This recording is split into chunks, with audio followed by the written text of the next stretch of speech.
Manjummel boys பட எதிரொலியாக கொடைக்கானல் குணா குகையை பார்வையிட சுற்றுலாப் பயணிகள் ஆர்வத்துடன் குவிந்து வருகின்றனர்.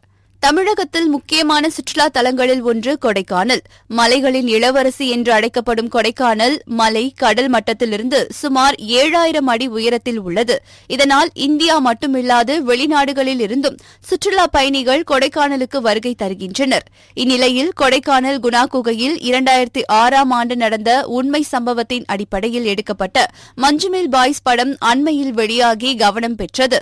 இதன் காரணமாக கேரளா, தமிழகத்தை சேர்ந்த இளைஞர்கள் கொடைக்கானல் குணா குகைக்கு படையெடுத்து வருகின்றனர். எப்போதும் கோடை விடுமுறையின் போதுதான் கொடைக்கானலுக்கு சுற்றுலா பயணிகளின் வருகை அதிகமாக இருக்கும். ஆனால் மஞ்சுமெல் பாய்ஸ் படத்தாக்கத்தால் கோடை விடுமுறைக்கு முன்னதாகவே சுற்றுலா பயணிகளின் வருகை அதிகரித்துள்ளதால் பாதுகாப்பு கருதி வனத்துறை மற்றும் போலீசார் அப்பகுதியில் கண்காணிப்பில் ஈடுபட்டுள்ளனர். இதனிடையே வனத்துறை அளித்துள்ள தகவலின்படி கடந்த 4 நாட்களில் மட்டும் குணா குகையில் 23,000க்கும் மேற்பட்ட சுற்றுலா பயணிகள் வந்து சென்றுள்ளதாக கூறப்படுகிறது.